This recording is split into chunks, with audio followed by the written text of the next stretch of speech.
todos, ¿cómo estáis? Mi nombre es Juan Jesús Vallejo, soy periodista, escritor y el director del programa Noche de Misterio en Caracol Radio. Durante los siglos XVI y XVII, la Santa Inquisición acabó con la vida de miles de mujeres en la hoguera, acusadas todas ellas de brujería. ¿Pero qué eran realmente las brujas?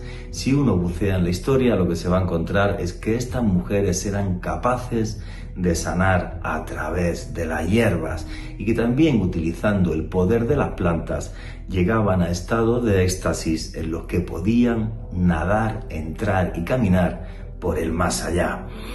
Y es que realmente las brujas lo que eran las últimas grandes valedoras, las que guardaban los secretos de las antiguas religiones europeas, del antiguo chamanismo europeo. Y la Inquisición lo que hizo, actuando de una forma tan terrible, es escribir lo que fue la historia de una infamia. Pero si queréis saber sobre esto y mucho más, no os perdáis el último podcast de Noche de Misterio en Caracol Radio, El Caldero de la Bruja. Noche de Misterio. Juan Jesús Vallejo.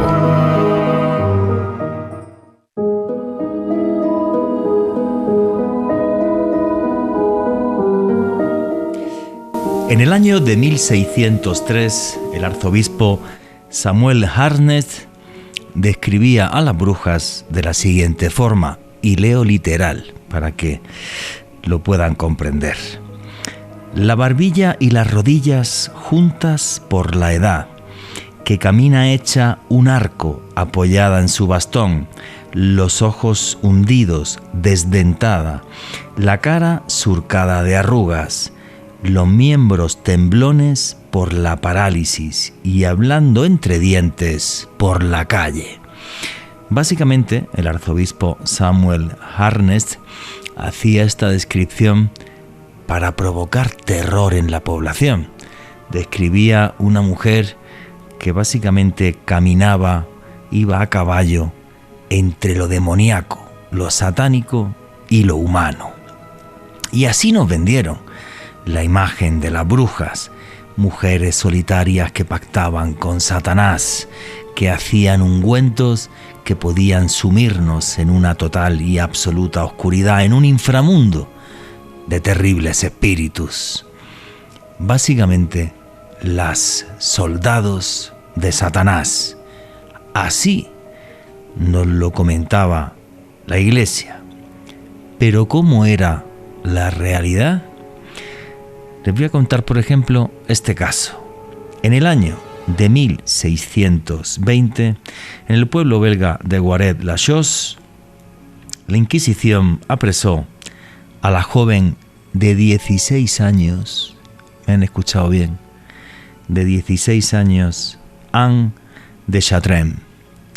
Bien, pues Anne de Chartres fue desnudada, golpeada, vilipendiada, humillada en 3 ocasiones, bajo los torturadores de la Santa Inquisición. Obvio, torturas que eran supervisadas por los sacerdotes. Unos sacerdotes que eran célibes, pero que estaban viendo cómo azotaban a una niña de 16 años, que según dicen las crónicas, era de una belleza excepcional. Repito, los sacerdotes observando cómo la torturaban, cómo le hacían la famosa tortura del agua, poniéndola boca abajo y echándole agua en un trapo de forma que ella tuviese la cara tapada y continuamente se estuviera ahogando. Una imagen muy erótica, ¿no? Azotes, palos, agua, desnudez de una niña de 16 años, de una belleza excepcional. Después de esas 3 noches de tortura,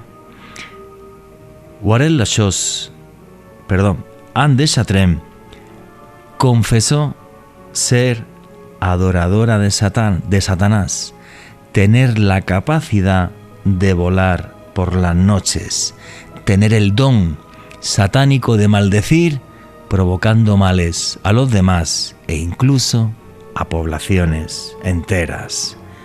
Anne de Chartres. Su nombre quedó grabado en la historia de la infamia. Esta pobre, cuando estaba en la cárcel, estuvo en la cárcel 1 año antes de ser quemada en la hoguera, pero lo que comentan los carceleros es que era básicamente corta mental. No creo que Anne de Chartres fuera corta mental, simplemente el estado de trauma y de shock que le provocaron 3 noches de tortura, en la que muy fácilmente además hubo abusos, la dejaron básicamente en un limbo entre este y otro mundo, en el limbo de la locura, en el limbo de una condena en vida que tuvo que aguantar durante 1 año hasta que después fue quemada en la hoguera. Qué diferente la descripción de Samuel de Harnett, del obispo, a lo que le pasó a Anne de Chartres. Qué dura ha sido la historia de la humanidad. ¿Hasta qué punto de crueldad podemos llegar? El caso es que en los siglos XVI y XVII, la locura de la Iglesia y de la Santa Inquisición y esa cruzada que hicieron contra las brujas provocó decenas de miles de muertos. Y esto es de lo que vamos a hablar esta noche. ¿Cómo era realmente esa brujería? ¿Y cómo fueron esos abusos por parte de la Iglesia? Hay que comentar que realmente es una época en la historia donde la Iglesia sataniza a la mujer. Y además de satanizar a la mujer, lo que hace es intentar acabar mediante el fuego con, digamos, los últimos restos que quedaban de las antiguas religiones europeas, el viejo chamanismo celta, el viejo chamanismo del Mediterráneo. Pues estas mujeres que curaban, que conocían el poder de las plantas, tanto sanador como para entrar en trance y ser capaz de bucear en otros mundos, fueron masacradas en esos 2 siglos, siglo XVI y siglo XVII. Nos vendieron una imagen de estas mujeres como esas viejas jorobadas con verruga, nariz aguileña, que estaban haciendo allí en un caldero pócimas realmente infames, donde había alas de murciélago, había ojos de sapo, había excrementos de gato y cosas así. Y la realidad era radicalmente distinta. Utilizaban plantas como la belladona, como el estramonio, como la mandrágora y muchas más, no solo para buscar estados de trance, como hacen los chamanes hoy día, por ejemplo, en el Amazonas, con una farmacopea distinta, porque estamos hablando de las plantas de la Amazonía. No solamente eso, sino que además curaban, conocían los principios activos de las plantas para curar a la gente cuando tenían dolores de diferentes índoles. Exactamente igual que hace un chamán a día de hoy en nuestro continente, acá en América. Sin embargo, esa persecución y esa satanización de la mujer, a la Iglesia tengo que decir que les salió redonda, porque fueron miles y miles de víctimas.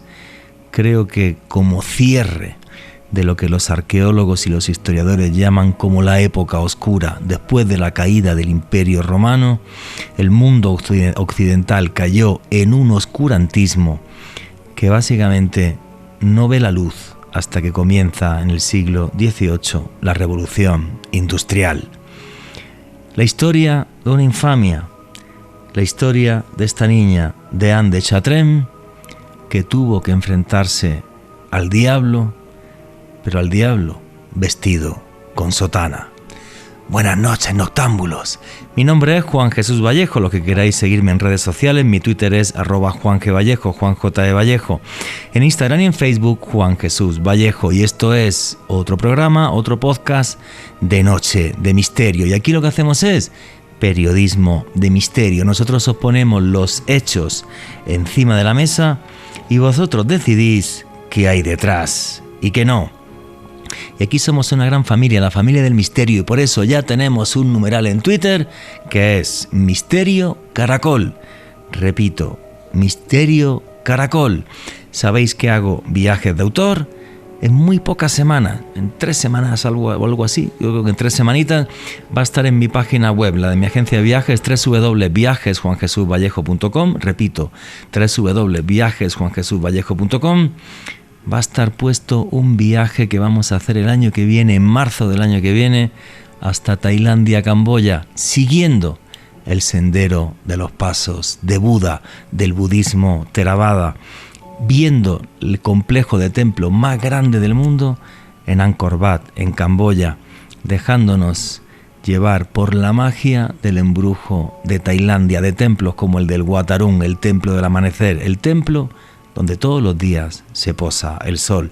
Los que queráis vivir esa magia del sudeste asiático, entrar en pocas semanas en la página web www.viajesjuanjesusvallejo.com y ahí estará toda la información. Y arrancamos ya sin más dilación. Alejandro Bernal, amigo, compañero, ¿cómo estás? Muy bien, Juanje, un saludo para ti, también para Richie en los controles y para todas las personas que en este momento escuchan la señal en vivo de Caracol Radio, y desde luego para todos quienes disfrutan de este contenido a través del canal de YouTube de Caracol Radio.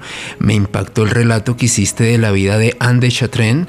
Esta mujer fue ejecutada en la hoguera el 17 de octubre de 1622 en Lieja, en la actual Bélgica. Juanje, un relato de la infamia a la cual ella y muchas otras mujeres fueron sometidas durante la época de la Inquisición. Y lo que la condenó fue su belleza. Exacto. Que era guapísima. Exacto. Era guapísima, era pobre, y dijeron, pues esta, para verla desnuda y azotarla. Qué auténtica bestialidad. Por cierto, se me hace extraño estar en el estudio después de 3 meses que he estado de viaje. Estuve grabando el programa hasta en Madrid y ya estoy otra vez aquí en Bogotá, en mi casa, tremendamente feliz. A ver si los próximos días, esta semana me voy a Ecuador, pero luego cuando regrese os hago un vídeo para el canal de YouTube Oculto tras las sombras. Sabéis que Alejandro Bernal tiene uno que se llama Mandrágora Misterio, y os cuento un montón de cosas que han pasado estos meses, que es que no he tenido tiempo, pero básicamente de nada. Me he estado recorriendo el sudeste asiático, Egipto, Marruecos y un montón de sitios. Y bueno, vamos a arrancar ya sin más dilación. Tenemos una invitada de lujo que es la historiadora Raquel Berenguel, que ha sacado un libro que se llama Historia de una histeria, contando precisamente toda esa parte oscura que hubo en torno a las brujas y la verdad que había en torno a ellas. Y la entrevista con Raquel Berenguel arranca así. Me las imagino moviendo con un palo un ungüento ponzoñoso dentro de una olla. Me las imagino mirando ese recipiente con nariz aguileña, verruga, un sombrero negro picudo y torcido. Me las imagino echando a esa olla elementos realmente asquerosos, como por ejemplo ojos de sapo, alas de murciélago y cualquier otra inmundicia que se nos pueda pasar por la mente. Nos las podemos imaginar incluso si vamos a ver alguna película de cine, hasta volando sobre una escoba. Lo que no sé es si lo que estoy imaginando es pura ficción, creada por la historia y creada por el cine y la literatura, y también, es decir, ¿por qué no?, también creada esa imagen terrible de adoradoras del diablo por la Santa Madre Iglesia, o si realmente, para hablar de brujas en la Edad Media, lo que debería de imaginarme es algo radicalmente distinto.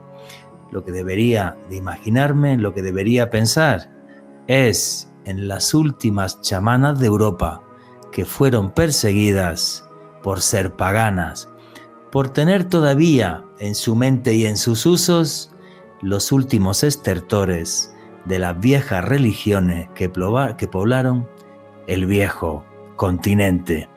Así que qué complicado es juzgar la historia y qué complicado es meternos en ella, pero hoy tenemos la suerte de que tenemos una historiadora que nos va a hablar precisamente sobre si esa imagen que yo tenía de la bruja es cierta o es total y absolutamente falsa. Y os estoy hablando de la historiadora Raquel Berenguel, que acaba de sacar un libro que se titula Historia de una histeria. Es un libro de la editorial Guante Blanco que podéis encontrar aquí en toda América Latina a través de Amazon. Ponéis Raquel Berenguel y el título que os he dicho, Historia de una histeria, y podéis encontrar este libro que desde mi punto de vista, lo que he estado echándole un vistazo, es un gran resumen a lo que es la historia de la brujería. Raquel Berenguel, buenas noches, ¿cómo estás? Creo que estoy equivocado con lo de la bruja, con la caperuza ahí negra, la verruga feísima, porque claro, tiene que ser feísima la pobre, no puede ser una tía que diga, Dios mío, que alucino de lo buena que está. ¿Cómo es ese estereotipo y por qué te dio por que tu primer libro fuera sobre brujería? ¿Qué es lo que te atrae de la brujería, Raquel? Buenas noches, antes de nada, y encantada de estar en vuestro programa, así que, y defendiendo mi libro y hablando sobre estas mujeres sabias, que en el libro pretendo sobre todo homenajearlas a estas mujeres, a lo que hicieron, el servicio que le prestaron a la comunidad, en el que les tocó vivir un tiempo muy difícil, en el que fueron herederas de un saber ancestral, heredado desde las primeras civilizaciones e incluso desde la prehistoria, porque nosotras las mujeres éramos las recolectoras de plantas y frutos, y nosotros aprendimos mucho sobre las propiedades de las plantas, cómo tratarlas a la hora de sacar sus principios activos, qué cantidades usar depende qué fines, y ese saber se mantuvo y se heredó de generación en generación, normalmente de maestra a discípula o de madre a hija, ¿vale? De forma oral, y que se mantuvo desde la antigüedad en las primeras civilizaciones, y que después, de forma velada, cuando el cristianismo se impuso como religión oficial en el Imperio Romano, se mantuvo ese saber de forma clandestina, porque a las mujeres, sobre todo, no nos dejaban ejercer la medicina de forma oficial. Supusimos una oposición al mundo masculino, que dominaban sobre todo sacerdotes, que también ofrecían su propia cura, ¿no? O encomendándote a santos o a sus propios rituales, ¿no? Orando, o también una dura oposición al mundo médico y de los botánicos, que lo ejercían los hombres. Y nosotras, pues, digamos, nos relegaron, pero teníamos ese conocimiento y lo prestábamos a ese servicio a nuestra comunidad. Lo que me preguntaba sobre esa imagen estereotipada, ¿no?, de la bruja malvada, pues realmente todo es fruto de la propaganda negativa y peyorativa que se hizo de estas mujeres para justificar el perseguirlas. Las declararon herejes por adorar al diablo, y esa fue la excusa perfecta para que se nos pusiera en el punto de mira, se las persiguiera y se las ejecutara de las formas más atroces. Es verdad que hay muchas diferencias en los diferentes puntos de Europa, también en Latinoamérica, en la costa este de Norteamérica. La brujería se persiguió mucho, y dependiendo de cada país o estado se actuó contra ellas de diferentes formas. Y luego también, fruto de toda la literatura versada sobre estas mujeres, surge esos dos estereotipos que tenemos formados en nuestra cabeza: la bruja malvada, ¿no?, con atributos chunguísimos, ¿no?, ese gorro, vestidas de negro, ancianas, pero también esa bruja divina de la muerte, ¿no?, y fantástica, que también es fruto ya de una literatura posterior que se hizo revisionando la figura de la bruja, y sobre todo también gracias a la literatura y el cine que se hizo ya después, ya a partir del siglo XIX, en el que reivindicaron una figura distinta de la bruja, y una bruja que usaba su poder o sus poderes solo para hacer el bien, y sobre todo, ya te digo, ya mucho más actualizada. Pero sí te quiero comentar, a ver, nos has hecho una semblanza de la bruja muy basada, digamos, en medicina ancestral y farmacia. Pero ¿dónde estaría lo mágico? Porque yo creo que también estas señoras tienen que ver con el antiguo chamanismo europeo, con las antiguas religiones que había antes del no solo del cristianismo, antes del periodo de la romanización. Pues yo creo que cuando hablamos de brujas siempre estamos pensando en además, yo me las imagino muy rollo de la magia celta, ¿no? En un prado verde, todo bonito, allí vestida de blanco, en este caso ya más parecida a un druida que no a esa cosa horrible medieval que nos quiso inculcar la Iglesia. Y yo lo que veo, pero quiero tu opinión como historiadora, es que ese uso de las plantas era parte de ese chamanismo, porque tú puedes tomar plantas que eran además o tenían digamos, propiedades alucinógenas, como si yo, que estoy en Colombia, me voy mañana a Leticia o me voy al Putumayo y me dan ayahuasca para tomar, ¿vale? Que es exactamente lo mismo, para tener visiones, unas visiones que se pueden interpretar, aunque luego también el chamán, como no hay médico en la selva, bastante complicadito llegar hasta allí, pues me hace las labores de curandero, de sanador, un sanador que es espiritual, pero que además es médico y químico, porque sabe manejar, digamos, los principios activos de las plantas. ¿Cómo sería ese chamanismo antiguo europeo dentro de lo femenino? Porque yo creo que hay muy pocos textos que nos digan si era masculino, si era femenino, si era mixto. Se habla de matriarcado en la antigüedad en Europa. Yo no tengo claro que existiera ese matriarcado, ni muchísimo menos. Creo que en cierta medida también es una exageración. Pero ¿cómo sería y qué sabemos de eso tú como historiadora? Porque creo que no es fácil, porque no hay muchos textos, ¿no? Cierto, lo que tú me comentas y la visión que se hizo, por una parte estuvo bien porque la dignificó mucho, es todo el movimiento que hubo posterior en el siglo XIX con esta teoría que sobre la máxima exponente fue Margaret Murray, con esto de la antigua religión, donde ahí también surgieron luego cultos muy contemporáneos como la Wicca, ¿no? Y un montón de movimientos muy, muy contemporáneos, pero la realidad que sí, a lo mejor Wicca busca o bebe sus fuentes en rituales ancestrales, paganos, como los llamó la Iglesia, que en realidad son precristianos. Perdona Raquel, porque esto lo oye mucha gente. ¿Qué es la Wicca, la magia Wicca?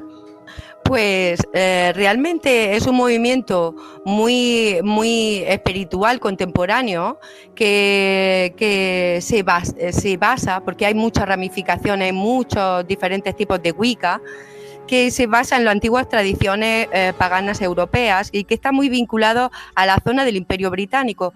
Sobre todo tienen grandes conexiones con la naturaleza y sus ritos mágicos están muy relacionados con la mineralogía, ¿no? Y también el... Podemos decir que es una gente, un grupo, un movimiento esotérico de principios del siglo XX, finales del XIX, que intenta recuperar la antigua magia celta. Eso sí, con una serie de textos que lo guían y tal, no. Digamos que se lo inventa mucho ahí de cojo una piedra de amatista y 3 hojas de, yo qué sé, de muérdago y entonces digo patatín, patatán y me sale pelo, por decir algo. No creo que me salga pelo a mí, que llevo siendo calvo muchos años. Pero es eso, o sea, pues yo hablo con mucha gente que practica la Wicca y cuando empiezan a decirme digo, genial, te respeto como respeto a un cristiano, un budista, un musulmán y tal. Y qué bonito intentar vivir la magia y el pensamiento mágico e intentar hermanarnos con religiones que desaparecieron. Pero sí es verdad que el sustrato histórico es muy complejo porque no tenemos textos que nos digan cómo eran esos rituales y prácticamente ni siquiera tampoco prácticamente ni qué plantas utilizaban. Me refiero a los de hace miles de años. En la Edad Media a lo mejor ya sí queda algo más escrito. Hay informaciones, si busca y profundiza. Lo que pasa es que no solo fueron chamanas, que incluso se especula que si las que pintaron en las cuevas de Altamira pudieron ser mujeres en vez de hombres. Eso ya se van ampliando las teorías que explican, pero lo que pasa es que las sociedades tan antiguas en las que no hay textos, pero bueno, es muy complicado, pero se baraja por determinados restos arqueológicos y cultura material.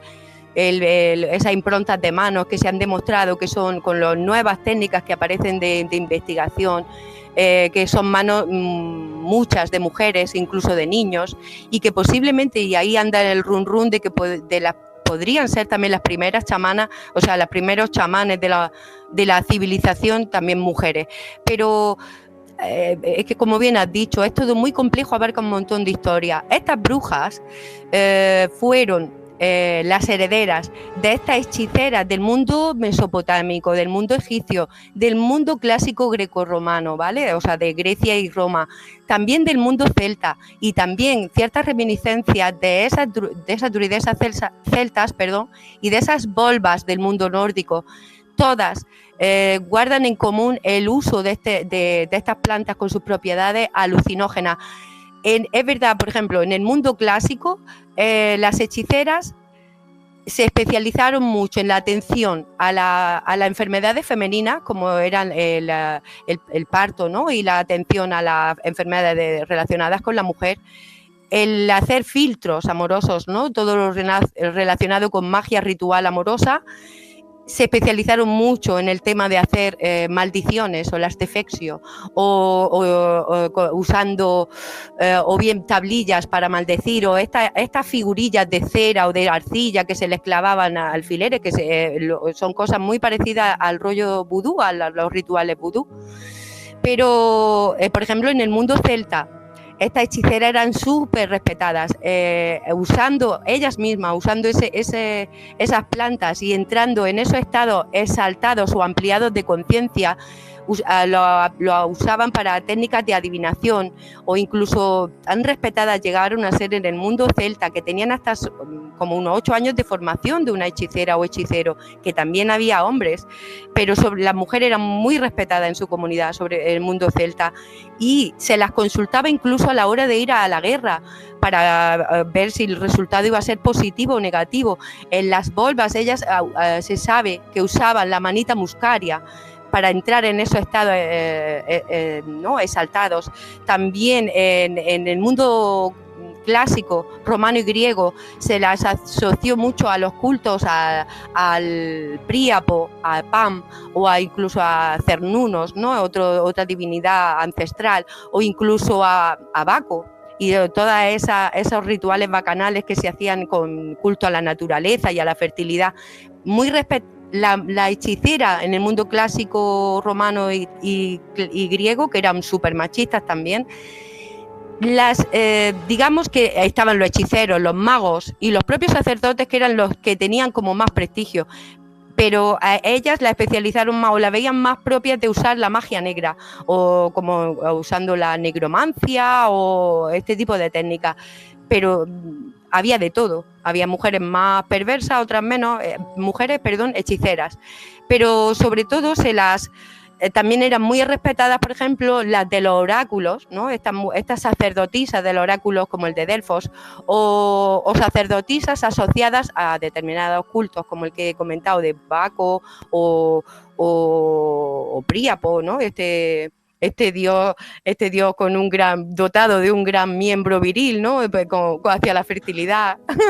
Pero realmente estas brujas, la primera vez que se usa el término bruja es a partir del siglo XIII, y el contexto está muy claro, es en la zona del Pirineo español, en los montes Pirineos, ¿vale? Y también la palabra Hexe en Alemania también se documenta por primera vez en el siglo X, pero entra a formar, se usa ya como un término asociado a nombrar a determinadas mujeres y sus prácticas a partir del siglo XIII. O sea que este término es bastante reciente, no es tan antiguo. Antes solo se puede hablar de hechiceras. La palabra bruja aparece en la Edad Media. Fijaros qué cosa tan loca, ¿no? Hasta el siglo XIII no aparece la palabra bruja. O sea, este antiguo chamanismo que quedaba en Europa y más o menos estaba ahí y no era tan perseguido, pero a partir del siglo XIII, demonización total. Y ya son brujas, son servidoras de Satanás. ¿Qué opináis de esto? Vuestras opiniones y comentarios a través del numeral Misterio Caracol. Pero ya mismo sigue Noche de Misterio.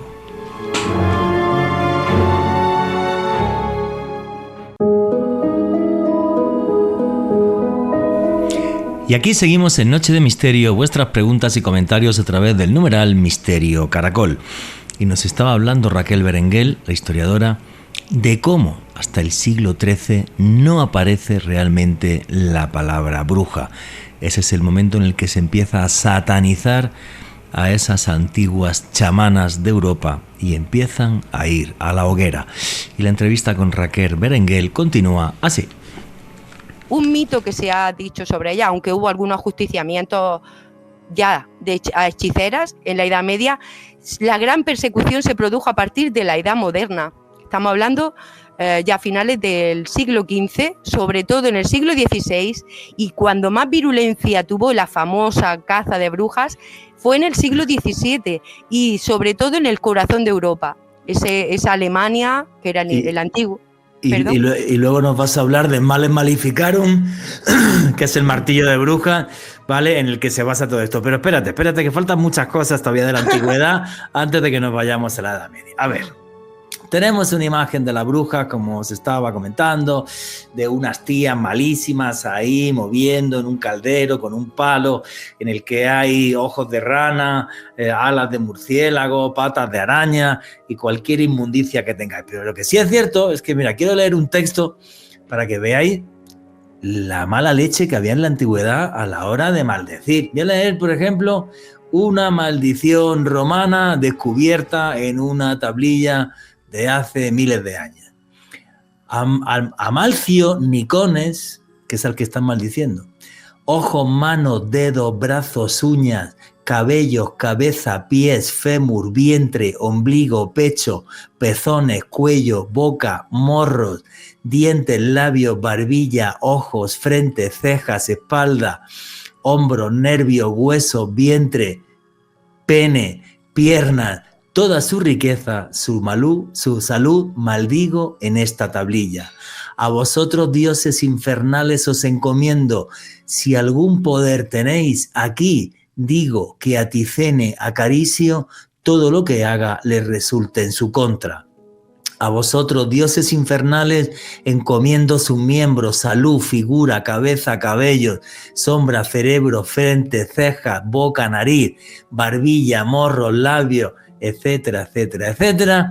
Oh dioses infernales, si la viera, consumiese a vosotros libación por aquel santo aniversario, haría a los dioses familiares de aquel una ofrenda tendrás.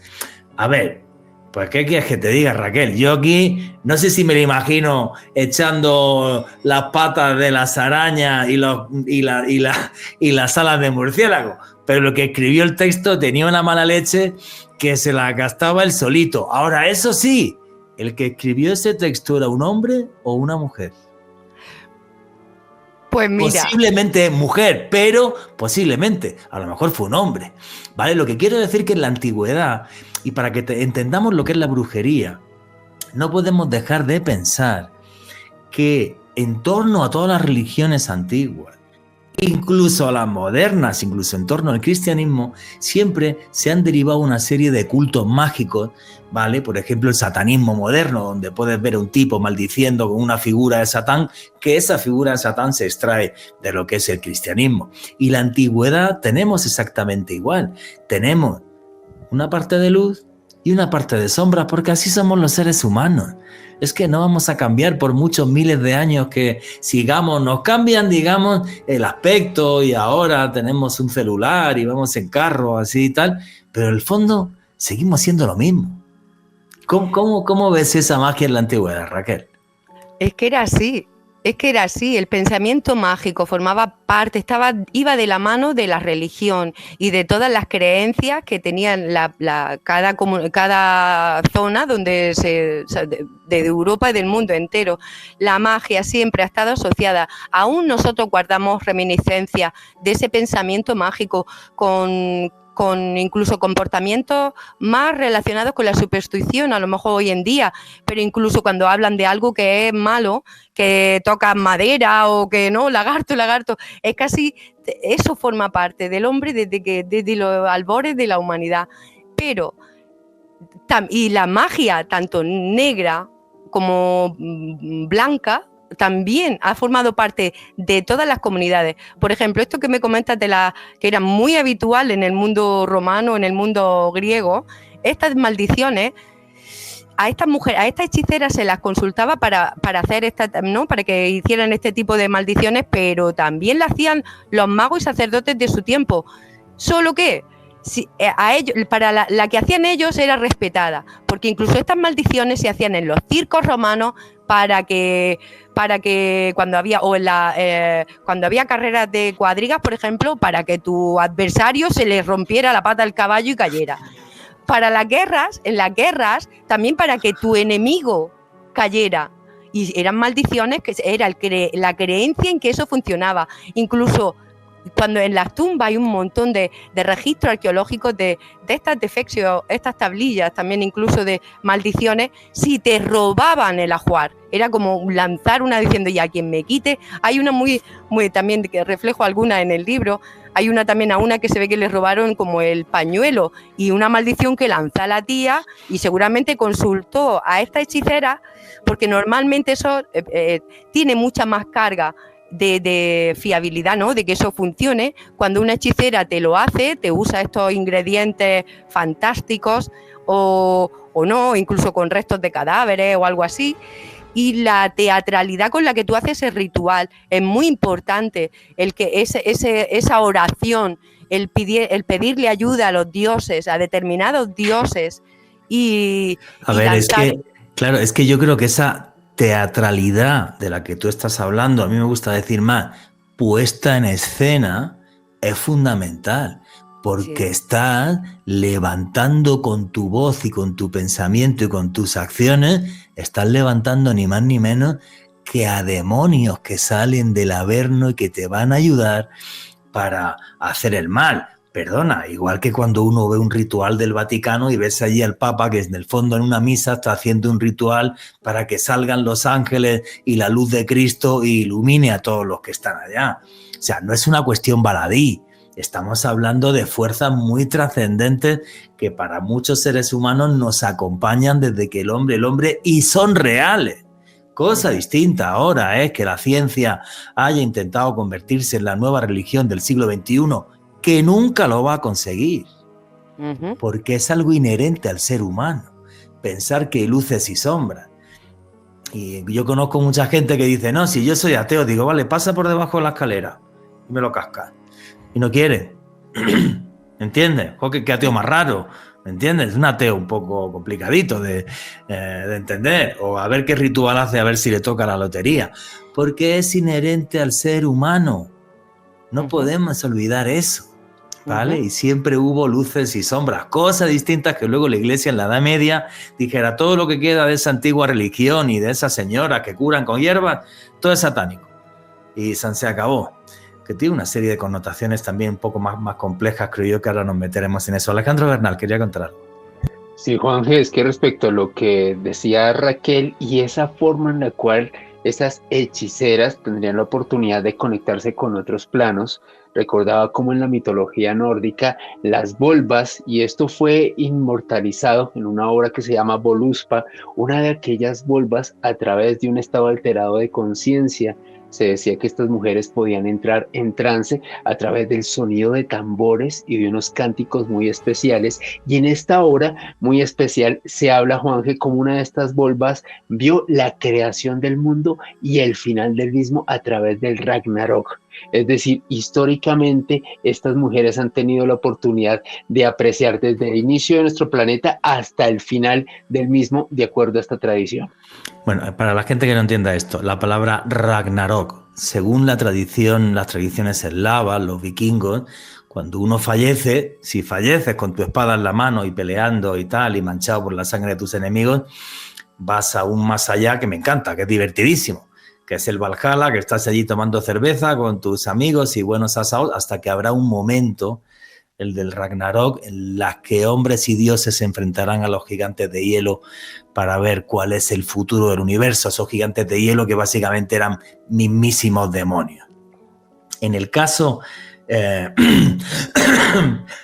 perdón, de todo lo que tiene que ver, disculpen, con la brujería y tal, básicamente es lo mismo, o sea, pero es que el poder de la magia es mucho mayor del que nos podemos imaginar. Y pongo solamente un ejemplo. La era vikinga arranca en el año 793 después de Cristo, cuando los vikingos llegan al Indifan, llegan hasta Gran Bretaña, año 793 después de Cristo, saquean Gran Bretaña y a partir de ahí empieza la era vikinga. Son 2 siglos en los que saquean media Europa, donde esta gente no para de viajar, donde crean ciudades como es Dublín, donde transforman Europa en sí y hasta el mundo, porque descubren Islandia, Groenlandia y llegan a América, llegan a Canadá 5 siglos antes de lo que lo hizo Cristóbal Colón. Bien, pues con los vikingos ningún rey europeo fue capaz de acabar, ninguno fue capaz de decir conquisto la península escandinava y conquisto Dinamarca. El cristianismo acabó con la era vikinga. El hecho de que los vikingos cambiaran su pensamiento mágico, su pensamiento religioso, y ellos mismos son los que acaban con las volvas, con las brujas, con sus hechiceras, y además de una forma horrible, porque según cuentan las sagas vikingas, las encadenan a los acantilados y dejan como la marea las arrastra y la marea acaba con ellas.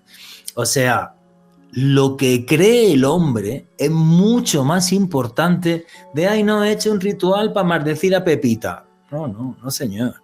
Lo que creemos transforma el mundo. La civilización occidental, que lleva, digamos, manejando el mundo 2000 años, se basa también en toda una serie de creencias que crean los griegos y que crean los romanos. Una civilización occidental que yo creo que está a punto de colapsar, pero eso es para otro podcast, ¿vale? Estamos ya, del colapso estamos ya al borde. Bueno, ha durado 2000 años, ¿vale? No ha sido poco. Los egipcios duraron 3000, también cayeron. Sí. Y Occidente caerá, ¿vale? Eso lo tengo claro. Imperios más grandes han caído, ¿no? Sí, como sí. el romano. Todo cae, todo tiene un final, ¿no? Y en este caso supongo yo creo que sí. Una decadencia, ¿no? Tienen un punto álgido, decadencia, así vamos. Pero sobre todo así es el hombre. Pero como bien dices, sí es verdad que la creencia es el fundamento de todo. La fe mueve montaña. Y voy a hacer un pequeño inciso en el tema que he hablado de los nórdicos, de la sociedad en Escandinavia. Cuando en plena caza de brujas, aún persistían algunas comunidades samis o laponas en la zona de Noruega y se les acusó para cargárselos porque como eran gente que se resistían aún a convertirse al cristianismo, se les persiguió con la movida de que eran adoradores del demonio, ¿no? Esta gente que aún predecían tormentas, que dentro de los iconos que tenían en sus tambores de música ritual, tenían el icono de las tormentas y del hielo, porque allí hay tenían muchas, igual que el tema de los Inuit, que tienen mogollón de términos para definir la gran variedad de hielo, que nosotros hay algo que como nosotros no estamos en ese hábitat desconocemos, pero en concreto a esta comunidad sami también se las persiguió, como no se convertían al cristianismo, pues lo más fácil fue acusarlos de herejes, de brujería, de pactar con el diablo, perseguirlos para intentar erradicarlos, porque se persistían a convertirse al cristianismo. Y esto pues fue mucho de lo que pasó, mucho miedo a algo que se saliera de la norma y a la norma que estableció el cristianismo el católico como religión oficial. Efectivamente, pero es que eso ha sido siempre la historia de la humanidad. Los indígenas sami, yo he estado con ellos en Noruega, los he estado filmando, siguen existiendo, ¿vale? Ya de otra forma y de otra manera, yo creo que más que nada para que lo filmen los turistas, ¿vale? Pero muchos siguen conservando, por ejemplo, su idioma y demás, que la población sami básicamente es la población que había en la península escandinava antes de la llegada de los vikingos, que casi con toda seguridad venían desde Alemania. Entonces,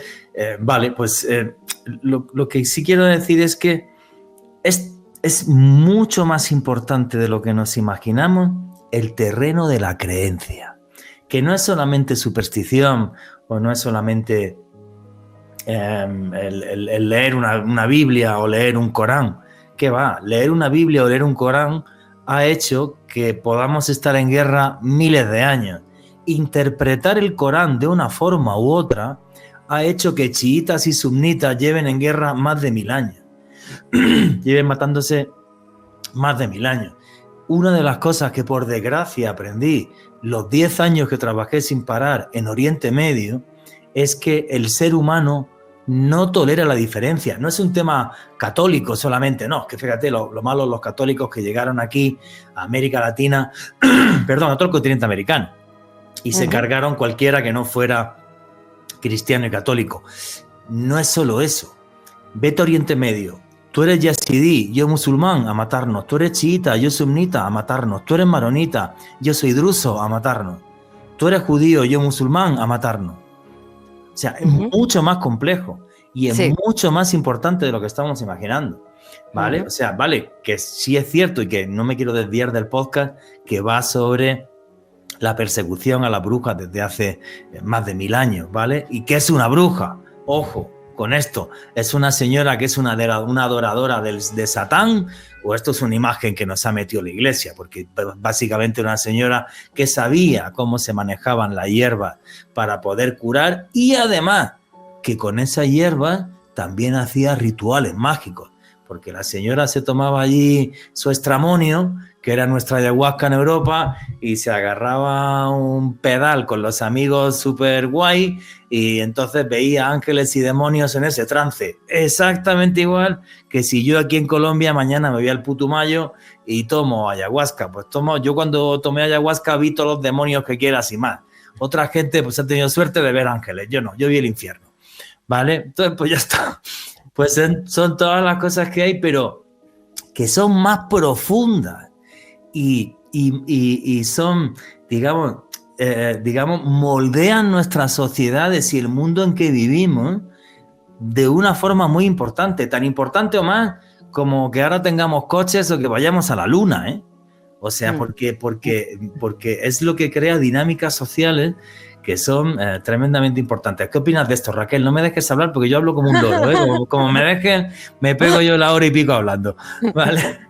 Está claro que las creencias, o sea, no hay que pensar, el pensar que el ser humano racionalista de hoy en día o científico no es algo avanzado en relación o comparado a ese pensamiento mágico considerado como atrasado. Es algo que está que es actual, que va de la mano.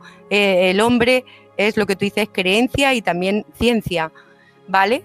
Y fíjate si es potente esto y cómo forma parte del ser humano, que es que hasta en la misma época de la caza de brujas, esto no lo hacían las brujas, las denominadas brujas, en las propias creencias populares, el poder curativo que se le otorgaba, por ejemplo, a los trozos de cadáveres, que cuando una persona, o sea, cuando alguien se ejecutaba, el arrancarle un dedo y llevártelo como amuleto, eso era una práctica que hacía el pueblo, pero vamos, a la orden del día. El que usara trozos de, o sea, bebieras sangre de un ajusticiado, nada más morir. Un verdugo hacía negocio con eso, vendía la sangre del recién decapitado, porque la gente creía que bebiendo esa sangre, esa vitalidad del muerto pasaba y curaba enfermedades. El trozos de cadáveres, el moho que criaban las calaveras en los esqueletos ya en los enterramientos, todo eso era creencia. Se creía que realmente curaba, parte del pensamiento de la sociedad.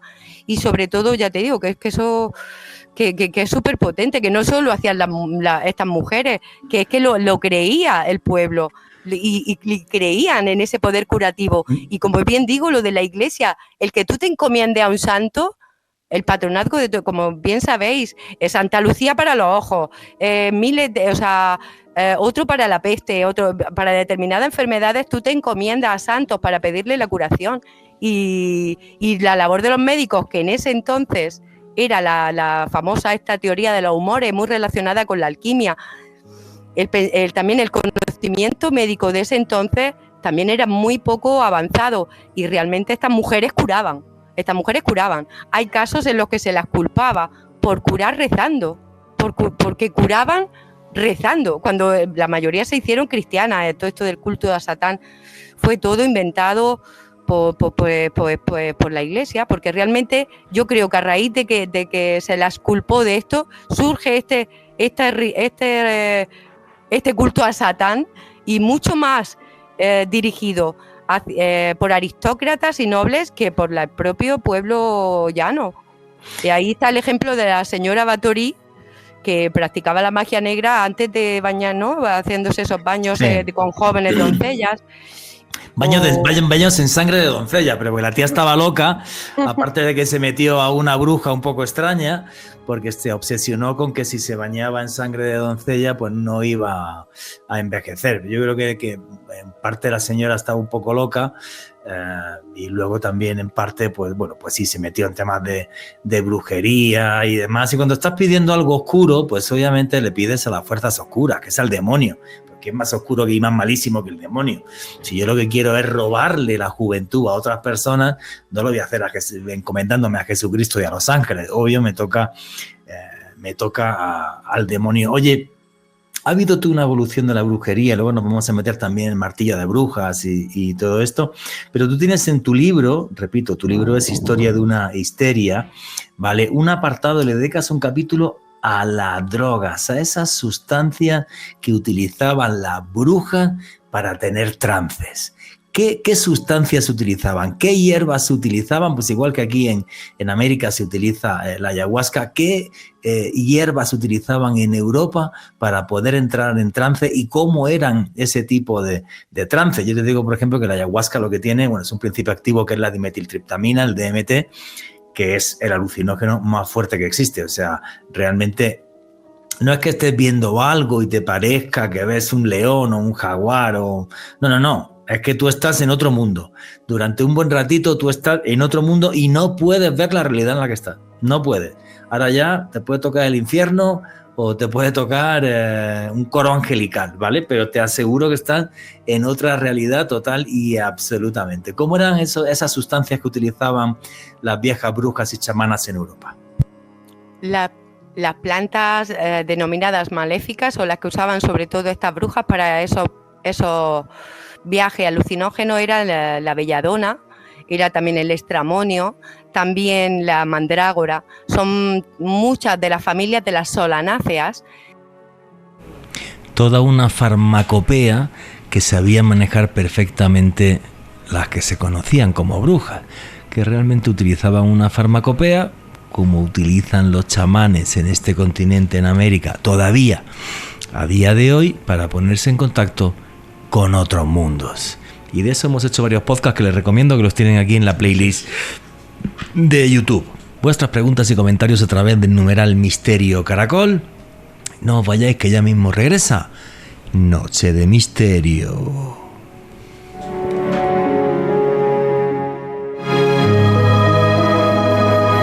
Noche de Misterio, Caracol Radio.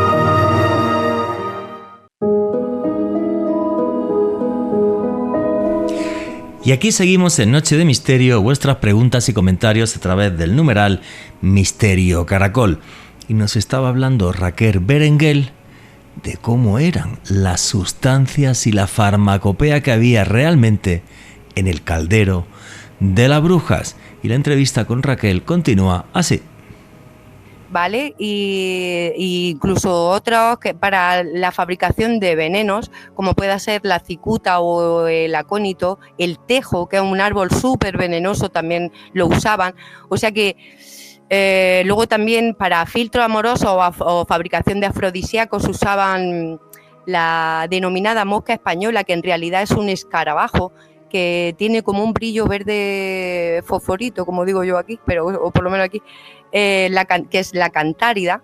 El polvo de estos escarabajos se usaba, pues vienen se echaban alimentos en sus brebajes, pócimas o bebedizos, y ya te digo, era un potente afrodisíaco como pueda ser hoy la Viagra. Porque yo estuve entrevistando a un médico sobre la cantárida. Sí. Estuve entrevistando, juraría que fue en la Universidad de Valladolid, al catedrático de Historia de la Medicina. Y me decía que efectivamente la cantárida, o conocida como mosca española, era la Viagra de la Edad Media, porque cuando la ingieres, al hacer pipí, te da una reacción en el pene, una especie de... Me lo decía, como una especie, en principio, como un poco de irritación en la vía urinaria, pero eso hace, con perdón, que se te ponga dura. Entonces, pues sí era efectiva, El caso es que me decía que la cantárida sí es efectiva. O sea, señores, la Viagra se inventó hace siglos. No nos hemos dado cuenta ahora, pero... Como anécdota diré que hasta el propio Fernando el Católico murió supuestamente cuando murió Isabel la Católica, la segunda esposa que tuvo, que era mucho más joven que él. Este hombre, para tener más aguante en la cama, su cocinero le preparaba supuestos afrodisíacos compuestos, que se piensa que usó la cantárida o incluso la cocción del testículo del toro, que también tiene propiedades afrodisíacas, pero incluso el hijo de los reyes católicos, que no llegó a ser el heredero al trono, que fue Juana la Loca, porque murió muy joven y murió en la cama. Murió, vamos, no en la cama que durmiendo, sino teniendo sexo. Lo complicado de la cantárida es que, fíjate si estas mujeres sabían, porque no solo era sacar el principio activo, sino la dosis a usar. Correcto, la dosis, esa es la... Porque la cantárida es como tú te pases en la dosis, te destroza los órganos por dentro, es corrosiva. Es un veneno. Entonces, exacto. Entonces, Paracelso incluso, que ya en su momento investigó estos ungüentos que las brujas se aplicaban y qué componentes llevaban estos ungüentos, y que incluso lo probó, hizo pruebas con pacientes, vamos a decir, ¿no? Con voluntarios, entre comillas, él mismo confesó y dijo: yo sé más de medicina estudiando a las brujas que leyendo los manuales de medicina de mi tiempo. Y además, él fue el que dijo la famosa frase de en la dosis está el veneno. Estas mujeres, haciendo uso de estas plantas, no solo lo usaban para curar, sino también lo podían usar para matar, dependiendo de lo que le demandara el cliente, y también para esos rituales de adivinar, sobre todo aplicado a las técnicas de adivinación del futuro. Pero en fin, o sea, mujeres muy sabias, tenían un conocimiento vastísimo en botánica, en farmacopea, y de hecho después esto fue lo que pasó. Muchos de los recetarios de estas brujas pasaron a formar parte de los libros de botánica, farmacopea y medicina de su tiempo. Porque esos venenos y esos pequeños alucinógenos pues también pueden tener, digamos, propiedades médicas, efectivamente, ese tipo de plantas con todo ese tipo de poderes. Alejandro Bernal. Quería hablar sobre una de esas plantas que eran utilizadas por aquellas hechiceras en el medievo, y desde luego nos referimos a la mandrágora. Como bien sabrás, ese es el nombre de mi canal de YouTube sobre misterio, y la mandrágora es una planta maravillosa sobre la cual se han tejido una serie de enigmas a lo largo de los siglos. Se decía que la raíz de la mandrágora, y de hecho si ustedes la buscan en internet se darán cuenta que tiene la forma como de un cuerpo humano, como una especie de extremidades, como brazos y piernas. De hecho, en la mítica película El laberinto del fauno, el fauno le decía a la protagonista que la mandrágora fue una planta que siempre soñó con ser un ser humano y que nunca pudo lograrlo. De acuerdo a las tradiciones medievales, Juanje, Raquel y oyentes, se decía que cuando una persona arrancaba una planta de mandrágora, esta emitía un grito tan espeluznante que hacía que la persona falleciera cuando lo escuchara. Y es más, desde la época del medievo en Europa se crearon una serie de elaborados rituales para poder arrancar estas plantas de mandrágora de forma efectiva. Una de ellas era bastante extraño y particular, Juanje, y era que se llevaba a un perro hambriento para que pudiera arrancar la planta, y de esta manera cuando el perro, a través de hacer los movimientos y por el hambre que tenía, cuando la arrancaba y la planta emitía este sonido tan espeluznante, el perro fallecía, y de esa manera obtenían la raíz de esta planta, la mítica mandrágora, que producía alucinaciones y el poder conectarse con otras realidades. Una planta sagrada como tantísimas que tenemos aquí en América. Oye, estamos hablando, ya que nos hemos puesto a hablar de así de sustancias alucinógenas y tal, nos falta la otra parte del cóctel de la diversión, que es el sexo. Entonces quiero preguntarle a Raquel Berenguel, bueno, a ver, en este tipo de rituales, historias que hacías con las plantas, porque hasta ahora nos has puesto una imagen muy bucólica de las brujas, todas buenas, buena onda, buen rollo, me curaban, me sanaban, Pero ¿qué había de los famosos aquelarres? De esas reuniones donde al parecer sí invocaban a dioses oscuros y se pegaban unas orgías del carajo. ¿Eso es cierto o no es cierto? Lo de los aquelarres no es cierto, pero estos ungüentos que sí que los preparaban y se los aplicaban. Y además, para gozar, simplemente estas mujeres también practicaban una sexualidad libre. Todo esto fue visto con malos ojos. Esto de, pero tenían ungüentos que eran potenciadores sexuales, me estás hablando. Claro que sí. Además, ellas lo usaban y también se lo vendían a era una forma también de evadirte. Oye, que todas las sociedades se han usado las drogas y a día de hoy, ¿sabes? Y estas mujeres no solo usaban estos ungüentos para curar, para matar, dependiendo, ¿no? O para esos viajes rituales, ¿no? Sálticos o lo que sea, sino que también lo usaban para gozar, para producirse, porque muchos de los efectos, ahora os contaré una anécdota brutal que recogí del médico Andrés Laguna, muchos de los efectos que producían estas plantas, estos compuestos de varias de estas plantas alucinógenas, no solo eran esa sensación de vuelo, ¿no? de alucinación, de imágenes, sino que también, y así se recogen en muchos de los tratados de monólogos, de teólogos y de médicos que recogen testimonios de estas mujeres, sus experiencias también son totalmente orgiásticas. Estas mujeres también tenían experiencias como un orgasmo, una vez que se untaban. Y os voy a contar la anécdota de este médico, Andrés de Laguna, que fue médico de Carlos V, bueno, nuestro Carlos I, de su hijo Felipe II también, que lo mandaron a Metz, la capital de la Lorena francesa, para a ver si podía curar al duque, que estaba enfermo y no sabían, una enfermedad que no sabían, no desconocían. El padre, el anterior duque, también ya había muerto por una enfermedad desconocida. Llega aquí este hombre y se encuentra justo con el proceso a unos brujos, un matrimonio brujo y bruja que vivían a las afueras del pueblo en una ermita abandonada, y allí cuando registran la casa, la vivienda, encuentran restos de este ungüento. El hombre toma, gracias al alguacil, le dan un poco de ungüento de este y él inmediatamente se va al pueblo y lo prueba con la mujer del verdugo. Una mujer que la describe como que era una hipercelosa de su marido, del verdugo, ¿vale? Pues a la mujer la untan y atención al efecto, que es que lo recoge Andrés de Laguna en su obra. La mujer cayó en un sopor, cayó muerta en el suelo. Pensó que se había muerto, dice, esta no la hemos cargado. Mira, habla de que tardó 36 horas en reconstituirla en juicio y acuerdo, según como dice, dándole friegas de todo, dice que no había manera de que esa mujer despertara. Cuando despertó, la mujer lo primero que hizo fue dirigirse al médico y decirle: ¿para qué me has despertado? Yo que estaba aquí rodeada de tan dulce sueño y de todos los deleites y placeres del mundo. Y además mira al marido y le dice: que sepas que te he puesto el cuerno con un galán, con un hombre más galán que tú, ¿sabes? Y además, enfadadísima, diciendo que me dejéis, que os vayáis, que me dejéis aquí volver a dormirme, ¿para qué me habéis despertado?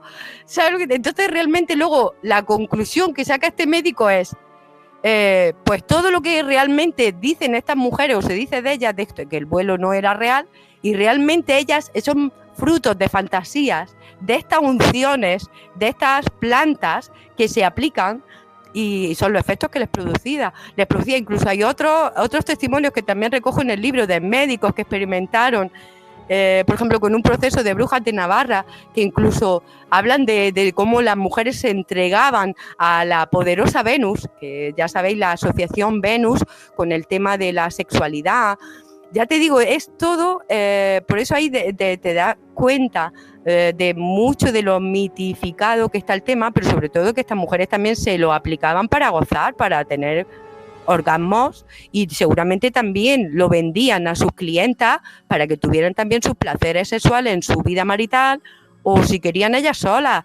También asociado lo de la escoba y esos palos con los que supuestamente iban volando a los aquelarres, también se habla de que se lo aplicaban, estos palos o esta escoba, era una forma también de cómo se aplicaban estos ungüentos en la zona vaginal, porque así entraban mucho más rápidamente al torrente sanguíneo y los efectos alucinógenos eran inmediatos, ¿sabes? O sea, que estas mujeres también sabían... Efectivamente, lo del famoso palo de la escoba, que yo también lo leí hace muchísimo tiempo, era porque es posible que ese tipo de ungüentos, ungüentos que lo que se hacían era como cremas o pomadas utilizando grasa de cerdo, otro tipo de cosas y tal, y al untárselo en la vagina, pues como tiene mucho mayor riego capilar sanguíneo, pues entonces digamos que le subía y demás. Pero vamos, aunque Raquel no se lo crea, yo creo que alguna que otra orgía se pegaron. Yo me lo creo que ya que fuera alguna orgía se tuvieron que pegar fijo. Que no nos llamaran es otra cosa, pero que algunas se pegaron fijo. Eso también, sobre todo en zonas de influencia celta, pero para nada, o sea, es que no hay que verlo con esto, y además me parece estupendo, o en las zonas de la cornisa cantábrica, sobre todo en zonas del País Vasco, la zona de Galicia, estos rituales, pero sobre todo asociado a la fertilidad, no solo de la naturaleza, sino también esos cultos, ¿no? Pero nada que ver con lo demoníaco, ni con ese culto a Lucifer. Todo esto, de hecho... La primera vez que se describe un aquelarre, atención, yo cuando lo leí digo redoble de tambores, digo no puede ser, fue un papa en una bula papal describió, fue el primero que hizo una descripción de un supuesto aquelarre para hacia una comunidad del norte de Alemania que se llamaba Stedinger, no sé si existe esa población a día de hoy o tiene otro nombre, para perseguir a esa comunidad de campesinos que se negaron a pagar el tributo, el diezmo a los obispos locales, y los declaró herejes diciendo que se reunían, hacían bacanales, de todo, y que hacían un culto a los gatos, con esa encarnación, ¿no?, de Lucifer, que se asoció mucho a la figura del gato, sobre todo el gato negro, a esa encarnación del demonio, y para poder así justificar matarlos, porque se negaban a pagar tributo, era, ¿sabes? Diciendo yo... que el aquelarre se lo inventó el Papa para trincarles la plata a estos y ya. Gregorio IX, en 1233, en su bula Vox in Rama, la primera descripción de un aquelarre. Digo, toma castaña, la inventiva del Papa. A partir de ahí ya surge mucha más literatura, los testimonios también arrancados a estas mujeres bajo tortura, y que además al principio no se les denominaba aquelarres, se les llamaba por la propia Inquisición, ¿no?, por los propios inquisidores, sabbats, sinagogas o conventículos, ¿no? Unas palabras muy judías, muy por ese sentimiento, ¿no?, antisemita, del rollo de que estas juntas de mujeres eran parecidas a, ¿no?, ya te digo, la equiparaban mucho con la población judía, y la palabra aquelarre realmente empieza a usarse y se generaliza, además representa muy bien lo que serían estas juntas ilícitas, ¿no?, y clandestinas. Es una palabra de origen vasco y surge a raíz de los juicios a las brujas de Zugarramurdi en el proceso de Logroño en 1610, palabra vasca que significa prado del macho cabrío. Y en realidad ese macho cabrío era una antigua divinidad pagana o precristiana, dotada de cornamenta y con atributos, eso, de macho cabrío, muy parecido a Pan, al este dios romano. Lo que sucede también, siempre se especuló que realmente pues era un símbolo de fertilidad, porque el macho cabrío tiene unos testículos bastante grandes en proporción a su cuerpo, lo cual a mí no me parece mal, ¿vale? Entonces es normal, porque en la antigüedad había rituales de fertilidad. O sea, ¿por qué siempre la sangre y el sexo fueron sagrados? Porque sin sangre y sexo no hay vida, ¿vale? Entonces, pues es algo que a día de hoy, gracias a la antropología, a esta ciencia, pues podemos ver con naturalidad, pero que la Iglesia satanizó durante muchísimo tiempo. Vamos a empezar a meternos, si te parece, en esa imagen satánica que nos han dado de la bruja. Lo primero, oye, por cierto, el dato que has dado del Papa lo acabo de flipar. No tenía ni idea. El Papa hablando de orgías en Alemania, que seguro que ni estuvo en Alemania y menos fue una orgía en su vida, pero bueno.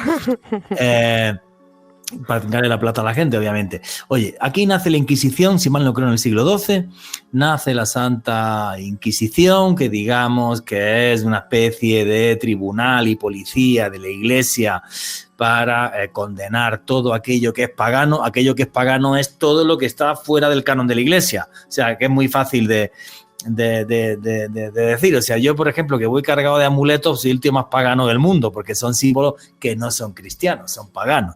Y entonces empieza todo esto. Pero la locura llega realmente, como tú decías, de una forma más tardía, porque luego se escribe un libro que es el Malen Maleficarum, se publica en 1487, para ser exacto, que este libro está hecho por dos señores que, si mal no creo, los dos eran alemanes, corrígeme si me equivoco. Y dominicos. Y dominicos. Y aquí se ha especulado mucho sobre si uno de ellos realmente además era un poco tarao mental y sexual, no recuerdo cuál de los dos. Los autores son Heinrich Kremer y Jacob Sprenger. Y luego también hay un componente sexual en todo esto, y es el hecho de que en esas, digamos, juicios que se hacía a la bruja por parte de estos sacerdotes, pues desnudar a una mujer, pegarle y ver cómo suda y tal, ¿tenía un componente sexual? Sí. Y yo lo he hablado así con muchos investigadores que han pensado que realmente muchas de estas personas que estaban en esos juicios de brujas, que además tú en tu libro das un apartado incluso a las marcas de las brujas, que luego nos vas a comentar, había un componente sexual, que es que estos señores pues tenían su pequeña diversión azotando allí a las señoras y que luego se las cargaran, ¿no? ¿Cómo surge todo esto? ¿Cómo surge realmente esa demonización de la bruja? Porque fíjate que es en una época tardía, en una época en la que ya empezamos a hablar prácticamente del Renacimiento y de otras cosas, de la cultura y tal, pero sin embargo hay una persecución a la mujer y a las brujas ahí tremenda. ¿Cómo fue esa época y qué sucedió, Raquel? Pues realmente es esto, pero como yo bien comento en el libro, ya no es solo hacia estas mujeres y sus prácticos, sino que se produce una demonización en general de la mujer corriente. Mientras por una parte se produce una dualidad, mientras por una parte la Iglesia exalta la figura de la Virgen y la santa y mártires, igual que la literatura del amor cortés de los trovadores, ¿no? del sur de Francia, o la literatura de las novelas de caballerías en las que eran mujeres castas y puras, a la vez, al mismo tiempo, se demoniza a la mujer por su sexualidad, por su, incluso de esto hay, ya ves tú, hasta como debates teológicos en los que a nosotras nos consideran, me refiero a la mujer normal y corriente, más fácilmente propensas a caer en las redes de Satán por nuestra sexualidad, nuestra lujuria, ya sabéis, todas somos hijas de Eva, incluso ellos se consideran, o en esa época se pensaba así, los hombres son hijos de Adán, nosotras somos hombres imperfectos y además, no solo es que nosotras éramos lujuriosas, nos encantaba el pecado, sino que además arrastrábamos con nosotros a los hombres, nos los llevábamos al lado oscuro como Darth Vader, ¿sabes? Y entonces realmente nos veían con muy malos ojos, pero también, todo también fruto, porque de la reforma gregoriana que surge por el Papa Gregorio VII a partir del siglo XI, porque hasta entonces, pues ya te digo, hay una teoría, hay esos debates teológicos de realmente plantearse, porque siempre son sociedades que también son muy machistas, las mujeres siempre, sobre todo, y más que así, yo diría misóginas, sobre todo de parte del pensamiento eclesiástico, muy misógino. Se apartó a las mujeres a los monasterios, a encerrarlas, ni siquiera ya hasta hubo figuras femeninas dentro de la Iglesia muy poderosas como Hildegarda Bingen, que incluso habló del orgasmo femenino, incluso llegó a plantear en sus textos que la esterilidad no solo era femenina, sino que también un hombre podía ser estéril. Que nosotras más o menos nuestro único papel en la sociedad era procrear y estar bajo la tutela de un hombre, y toda la mujer que se saliera un poco, que fuera independiente económicamente, que se quedara viuda, un montón, un abanico amplísimo que cuando profundiza dice, pero bueno, ¿y esta mujer qué tenía que ver con la brujería? Unos delirios, ya casi todas estábamos en el punto de mira, simplemente por ser distintas, por ser críticas, tener carácter, una locura. Pero, sobre todo con la reforma gregoriana, como he comentado, a partir del siglo XI, en el que se les obligó a los curas a prescindir de sus barraganas y a practicar el celibato, porque antes a los curas sí tenían hasta concubinas. Aquello era lo que pasa que llegó un momento de radicalización de la Iglesia en el que, ya te digo, a los curas les prohibieron el tener, cuando lo más fácil hubiera sido enfrentarse, ¿no?, a esas normas nuevas, pues lo que prefirieron fue acatar y demonizar aún más a la mujer y a la sexualidad y a las prácticas. Entonces, en realidad, un morbazo que les daba al vernos torturarnos y de todo, pero además, en las preguntas que le hacía la Inquisición, en los interrogatorios a estas mujeres, yo me he encontrado con pero hay que ver el morbazo que tenían estos hombres mientras estas mujeres pues desnudas, ¿no? Sobre todo en muchas de las pruebas que se las hacía para determinar si eran brujas. Bueno, aquí esto es una cosa que creo que es clave para entender esta historia, ¿no? Llega el Papa Gregorio, esa reforma gregoriana, y los sacerdotes de repente ya tienen que ser célibes. Sí. Ahí llega el primer gran problema, ¿no? Y luego a partir de ahí empieza una satanización a la mujer. Porque fíjate que heavy lo que estaba diciendo Raquel Berenguel. Hildegarda de Bingen, que es santa, que además es una persona muy particular porque entraba en éxtasis y recibía mensajes de los dioses, de los ángeles y música angelical y tal, llegó hasta a escribir sobre el orgasmo femenino y ensalzaba el papel de la mujer, ¿no? Y que los hombres podían ser estériles. Y de repente llega el Papa Gregorio y todo al carajo. Y fíjate la de siglos que siguió esto, ¿no? Exactamente, Juanje, y es que hay que tener en cuenta que el papel de la mujer durante el medievo era el de un ser maligno que traía la tentación, los pensamientos impuros, digamos que acciones que iban muy en contra de lo que era la fe católica de aquel entonces. Entonces era un personaje, o digamos que un ser, la mujer en sí, era un ser muy satanizado, no solo por la Iglesia, sino en general por la sociedad. Por eso fueron gran parte de las víctimas durante la Inquisición. Y aprovechando además la Biblia en sí. La culpa del pecado original y todo este rollo es de Eva. La culpa es de Eva, que nos pervirtió porque Adán era un tío bueno, buena onda, que estaba por ahí por el paraíso en pelotillas el hombre, pero bien, de árbol en árbol, y esta le llevó a lo de la manzana con la serpiente y a partir de ahí la hemos liado. Sansón y Dalila, otra historia bíblica donde la mala del paseo era Dalila, la que había sido la culpable de que Sansón perdiera su fuerza. Sí, efectivamente, es esa satanización del sexo femenino de forma que se pudiera subyugar a la mujer, cosa que le salió muy bien, porque lo hicieron durante muchísimos siglos. En fin, vuestras preguntas y comentarios a través del numeral Misterio Caracol, pero ya mismo sigue Noche de Misterio.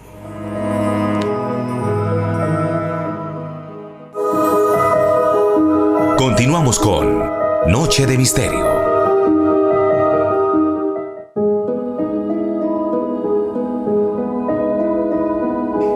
Y aquí seguimos en Noche de Misterio, vuestras preguntas y comentarios a través del numeral Misterio Caracol. Y nos estaba hablando la escritora Raquel Berenguel de ese momento tan infame en el que el Papa Gregorio es el que está detrás de que llegue el celibato de la Iglesia, y a partir de ahí, de que entra el celibato para los sacerdotes, empieza a haber esta persecución a la mujer y a una mayor satanización de las mujeres en la sociedad, lo que acabó costando miles de personas ejecutadas en la hoguera. Y la entrevista con Raquel Berenguel continúa así. Preguntas, sobre todo, que le dieran detalles de cómo era el sexo con los íncubos y los súcubos y con Satanás, pero detalles morbosos pero bueno, ¿y cómo es el sexo? ¿Y cómo lo hace? ¿Y cómo duele o no duele? ¿Cómo es? Pero no solo eso, sino además mogollón de testimonios preguntándoles cómo era el pene de Satanás. Y hay un montón de testimonios recogidos. Yo cojo ahí algunos ejemplos. Por ejemplo, el de una chica de 16 años acusada de bruja. Testimonio que recoge Pierre Delancre, que fue un jurista francés que él mismo pavoneaba, ¿no?, por Francia, de haber matado a 200 mujeres incluso en un día. 200 brujas, supuestas brujas. Esta chica, el testimonio de una chica de 16 años que fue ejecutada y lo recoge este señor diciendo que, hablando de cómo ella describía cómo era el pene de Satanás, diciendo que si era la mitad de carne, la otra mitad era como lleno de escamas y que dolían muchísimo a salir en la penetración, unas cosas, un morbo, digo, pero fíjate, ya te digo, era que encima les daba a ellos ese rollo y digo, pero ¿qué tiene que ver esto con preguntarles por qué tipo de magia hacéis, qué rituales? No, queremos saber cómo se lo monta Satanás.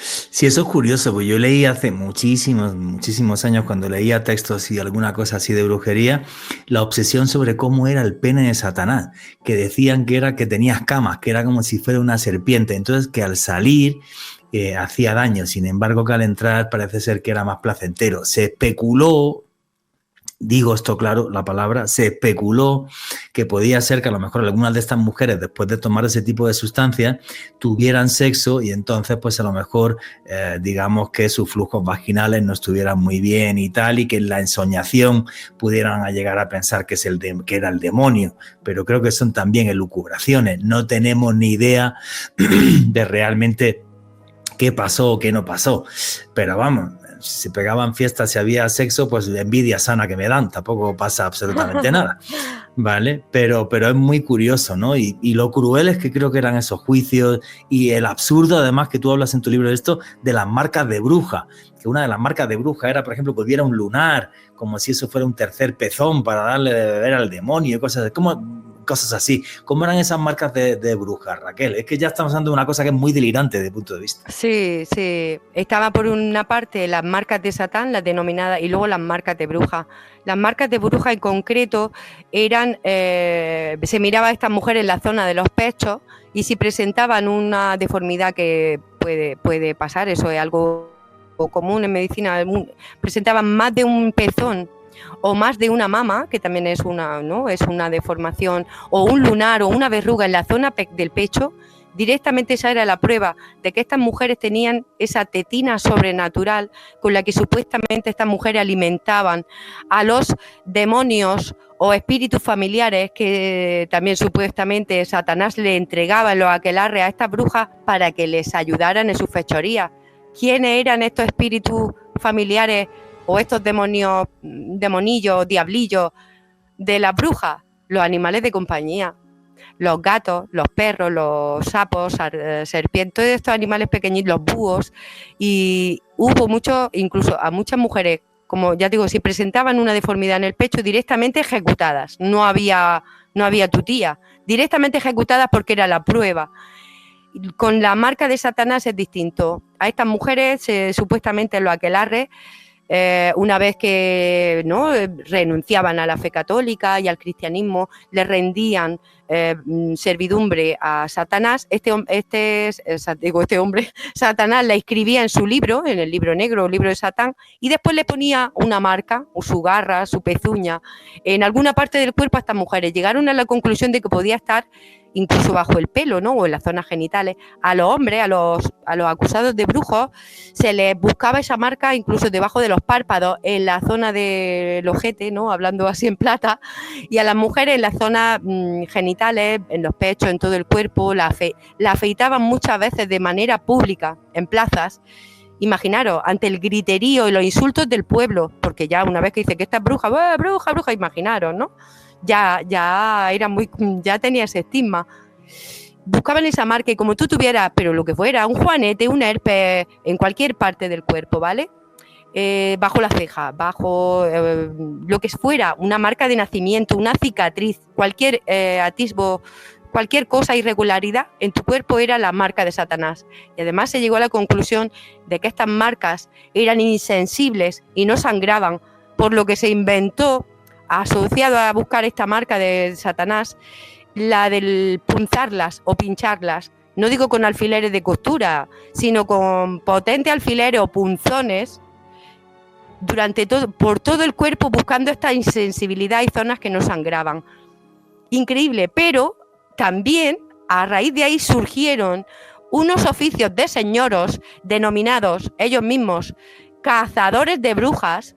Hay uno muy famoso, el tal Matthew Hosking, que en Inglaterra hizo dinero con esto porque cobraban dinero por cada bruja que detectaban, que las punzaban o bien las sometían a la prueba del agua fría, que si queréis ahora os cuento en qué consistía, y detectando a brujas por los pueblos, haciendo su tournée y recibiendo dinero por cada bruja que descubrían, vamos a decir. Muchas de estas mujeres, los testimonios, y esto también antropólogos y todo lo han investigado, primero que se han encontrado punzones, romos o retráctiles, o sea, falsos punzones que cuando las pinchaban retraían la punta y no las pinchaban realmente, que muchos o sea, lo inventaron, fíjate, pues no siente dolor, venga, aquí está la marca de diablo. Pero otras veces muchas de estas insensibilidades eran producidas por el estado de shock al que estas mujeres estaban, en el que se encontraban. Hay muchos casos de violaciones de mujeres que ni siquiera se defienden por estos estados de shock y de pánico, las paralizan, ¿vale? Pues imaginaros, en una plaza pública, afeitadas de pie a cabeza, desnudas frente al pueblo, sometidas a estas pruebas. Muchas no mostraban insensibilidad porque estaban aterrorizadas, ¿me entendéis? Esta es una de las pocas prácticas de las muchas que se hacían con estas mujeres para saber si realmente eran brujas. Lo que pasa es que, por desgracia, Raquel Berenguer ahora mismo lo que nos ha demostrado es hasta dónde llega la crueldad y la sinrazón humana. Y que si hablamos que esto pasaba en el siglo XVI y en el siglo XVII, eso en la historia es hace 3 días. Pero fijaros lo que estaba hablando Raquel. Sacar a una mujer, afeitarle la cabeza, quitarle todo el pelo, ponerla desnuda delante del resto de su comunidad y empezar a clavarle un punzón a ver si en alguna zona no sangraba o mostraba insensibilidad, mientras los chorros de sangre le caían por otro lado. O sea, los seres humanos y la crueldad que hemos tenido y que tenemos es algo horroroso. Yo creo que somos la peor especie de este mundo y, si me apura, hasta del universo. Y lo he dicho 1000 vez. Por eso soy poco optimista respecto al futuro de esta humanidad. Pero es verdad, ¿no? O sea, es una crueldad y una barbaridad que no tiene parangón. Y repito, el siglo XVII en la historia es hace 3 días. Alejandro Bernal quería comentar. Juanje, únicamente en Europa, según los datos oficiales, 50.000 mujeres fueron llevadas a la hoguera durante la Inquisición, 25.000 de ellas en Alemania. Creo que son frases y cifras en específico que nos demuestran lo cruel que fue este proceso en el viejo continente. Sí, claro, 50.000 mujeres que fueron quemadas vivas, ¿eh? Ojito con esto. O sea, es una auténtica bestialidad. Raquel creo que quería comentar algo. Sí, perdón. Esto, sobre todo la hoguera, pero por ejemplo en zonas como Inglaterra no se las quemaba, aunque hubo algún caso, más bien se las ahorcaba. Y luego no solo, como bien has dicho tú antes, Juanje, que no solo fue la Inquisición, sino que también en connivencia en algunas zonas de Europa fueron los tribunales civiles. Por ejemplo, en Francia, que era el Conseil de l'État, que es el Parlamento francés, el que se encargaba de ejecutarlas. Y en España, incluso también en distintas zonas, había también linchamientos populares por parte del pueblo, porque también cuando había la muerte de un recién nacido, cuando había una epidemia, cuando de pronto había una tormenta que acababa con una cosecha, rápidamente buscaban a alguien a quien echarle la culpa de esta desgracia, y muchas veces estas mujeres eran el objeto, eran el chivo expiatorio que escogían. Decían, pues esto ha sido la bruja que ha hecho un hechizo y ha provocado esta desgracia, y las mataban como una forma de buscar un culpable a algo que no tenía explicación y que desde luego estas mujeres no eran. Todos nosotros, incluso yo, que vengo de zona rural, que mi propia, de hecho en mi libro también agradezco mucho los conocimientos de las mujeres de mi familia o incluso quien es de campo. Tú observas la naturaleza, tú sabes si vienen vientos, si va a llover. Gente, igual es un pensamiento que a lo mejor la sociedad actual de hoy y sobre todo superurbanita ha perdido mucho de ese conocimiento, pero aún en zonas rurales y sobre todo eso, gente que observa la naturaleza y eres capaz de predecir cosas, sobre todo porque eso es cuestión de ciencia, sabes si te va a venir aunque no tengan conocimientos químicos ni hayan estudiado, pero saben, o por la observación de constelaciones, saben en qué época en época del año en la que están, cuando es época de siembras, cuando es época de recoger cosechas o incluso remedios naturales para acabar con plagas. Pero bueno, lo que tú también bien decías, estoy de esta creencia, sobre todo en el poder de la mirada de estas mujeres, el ahojamiento o ese mal de ojo, ¿no? Incluso algunas solo culpadas de brujas por tocar a alguien. Y si alguien enfermaba dirá, esto ha sido esta mujer que al tocarme me ha transmitido una enfermedad, un hechizo, un maleficio, y esta es la culpable de que yo haya enfermado o se haya muerto mi mujer o un sinfín de cosas más. Brutal. No, hombre, y además me imagino que sería una época tan terrible que este tipo de cazadores de brujas llegaría al pueblo y diría, a ver, ¿quién es la señora que os cae mal o que la finca está al lado de la tuya y así me das un poco de dinero, digo que es bruja, la finca es para ti? Así somos los seres humanos. Oye, ¿cuál fue ese periodo terrible? ¿Cuántos siglos abarcó? Y número de víctimas, ya nos ha dicho Alejandro, bueno, quemadas 50.000, porque yo he llegado a leer hasta que 1.000.000, pero no está clara la cifra, ¿verdad? ¿Cuántos siglos fue y cuánta gente pudo morir por esto, Raquel? Sobre todo la persecución a saco fue a partir del siglo XV, durante todo el siglo XVI y el siglo XVII. Es verdad que hubo a lo mejor ciertos parones en la primera mitad del XVI, por las guerras de religión, ¿no? De la reforma protestante y la contrarreforma, pero inmediatamente después de estos periodos de guerra, o la guerra de los 30 años, de 1619 al 49, pero ya te digo, estos 3 siglos que corresponden a la Edad Moderna, fue cuando fue la caza brutal de brujas. También, como bien ha dicho el compañero Alejandro, las cifras se barajan entre los 50.000, 70.000 casos, ¿no? de ejecutadas por brujería, y la palma se la lleva, la palma de oro, la zona de Alemania, de unas 25.000. Es verdad que también hay mucha información perdida porque no están todos los archivos. Algo bueno que tuvo la Inquisición, que tomaban nota de todo y se ha recuperado mucha información y se ha podido estudiar porque están estas actas inquisitoriales, pero luego también en los tribunales civiles pues hay mucha información perdida, en estos linchamientos populares también mucha información perdida, entonces siempre estas cifras van a ser aproximadas, no se va a saber, digamos, nunca a ciencia cierta, pero es verdad que esas cifras de millones, como se barajaban antes, pues eso es algo exagerado, pero bueno, que tampoco no es baladí, esas 25.000 solo en Alemania. Sí. En España, por ejemplo, por mucho que diga la leyenda negra, se achacan unas 500 personas, pero sobre todo más de 400 se achacan solo en la zona de Lleida y por tribunales civiles y ajusticiamientos populares, porque pues la acusaban sobre todo de provocar tormentas, pero en España no hubo tantas muertes como supuestamente dice la leyenda negra. Pero América y la América española, ¿cuánta gente murió acá? Que eso sería otro tema, porque aquí se juntó con el tema de la gente afro que venía y se los cargaban cada 2 por 3 y tal, y por temas de brujería, y también de la gente indígena, más luego la mezcla de los mestizos, criollos y demás. Yo he estado aquí en la Casa de la Inquisición en Cartagena, y allí ves todos los... Bueno, son réplicas, ¿no? De todos los cacharros de tortura y tal, pero yo no sé si de esto hay una cifra o no hay cifra. Todo lo que pasó en América no tengo ni idea si llegó a haber una cifra o no. Sí, cifra, muy pocos han muerto, pero los 3 tribunales de Inquisición que se hicieron, el de Lima, México, y después más tardío el de Cartagena, de India. Aquí en Colombia, sí. Sí.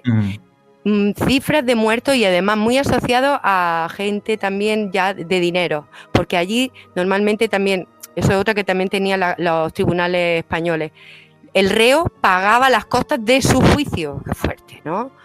O sea, entonces realmente pero sí, mucho este cruce de culturas, ¿no?